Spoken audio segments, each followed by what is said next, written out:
It's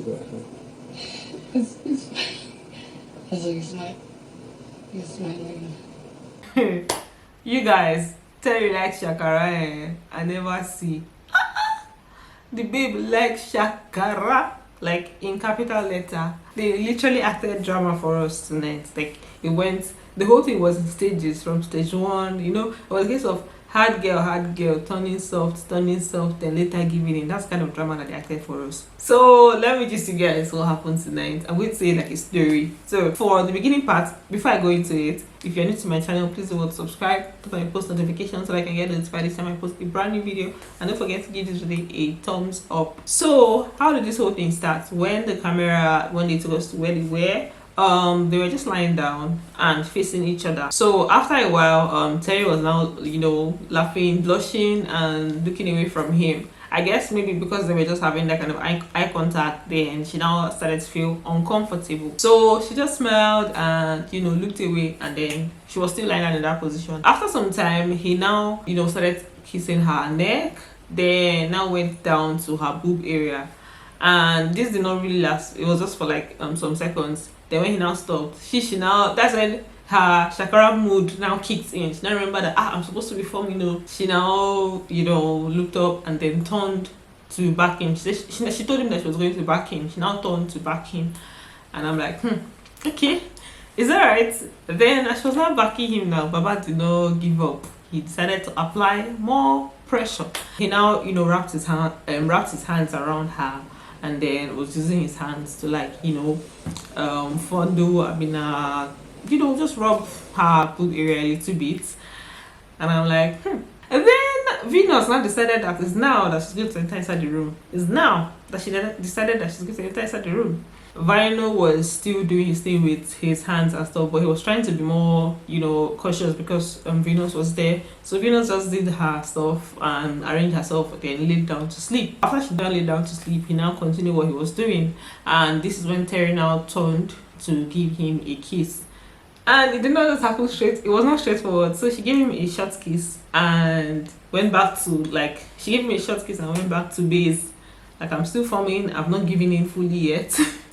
And then he now continued pecking her on her cheek. It was now a situation of, oh, okay, I'm ready now. That's when they now started kissing. And I think this is the first kiss that they're having in the house, or this is the first time they're showing us, because there are several other times that they've been on the bed together and they did not show us. So this is the first one we're seeing. She now, that's when she now, in fact, she even carried leg and put on top of his body, and they now kissed properly. And the last day it was like different, sections. Like the kiss would happen, she would stop, he would push forward, they would continue and stuff. So that's when they now just started kissing. But this Vyno and Terry situation, I would say that Vyno should tread with caution, because this kind of, if you're dealing with people like this that are like, no, I want it, you're saying no, but you want it, but no, but you want it. Those kind of people are kind of tricky to deal with, especially in a situation like this, like Big Brother house, where things can be misinterpreted a lot. So all those are forming. Some people at some point, to get to a point, if she continues like that, it's going to get to a point where people on the outside are going to start really like, oh, she doesn't want, she feels uncomfortable, he's forcing it and all. Because at some point it started to look like that. Even today said when she kisses him, she'll stop, he will now still continue, he will now still want, he will now start pecking her, then it will now continue. So it was just giving mixed feelings, because she's not like fully giving in, she's like trying to withdraw. So it's like, do you want or you don't want? So I feel like he should tread with caution, so that people don't start calling him names from the outside and the thing doesn't transcend to another something else. To be honest, if she's acting like she doesn't want, she should just relax. If she really wants, she go find her by herself. Let's talk about Akashia, the conversation that Acacia was having with Temba. I'm talking about it because it was very funny. Acacia was talking about Venus, about how she feels like, she's a backstabbing friend, She said a lot of things, and I'm like, what's even going on? Apparently, I think they had a conversation about BU. I did not see that conversation. Let me not say we. I didn't see that conversation. So this time, Akashia was just ranting about the whole Venus pretending not to maybe like BU, and then now maybe they're all together and doing all mushy stuff. The situation now on ground is almost like you tell somebody, let's say you're having a conversation with your best friend that you like a particular guy, and your best friend doesn't tell you that she also likes that guy, and the next thing you're seeing her with the guy. That's the scenario she painted. It's like me having a chat with my best friend about my boyfriend, and then she goes and sleeps with my boyfriend. He said that's exactly what she did. He said, so even if it's a game, yes, we are in a game, but the narrative is the same whether you are outside in the real world or here. Yo, I don't even think I ever saw you guys like that close to start with.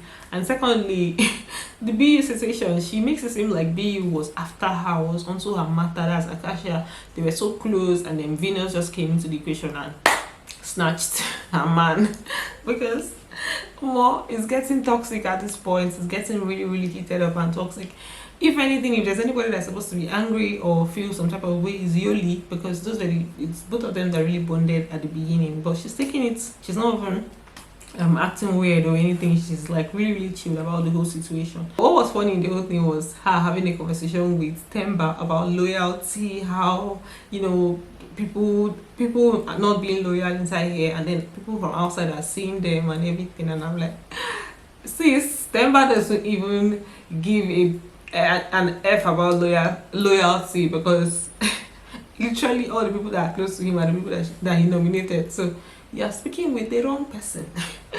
So yeah, that's it for tonight. There are a lot of conversations that happen on the side after the eviction show, but this is the one that I'm bringing for you guys. The other ones are just gossip, annoying gossips, Jerry. I know I like to hear them gist and gossip, but tonight is not the night. So that's it. Thanks for watching, and don't forget to give it a thumbs up. I'm going to see you in my next video. Bye, love you.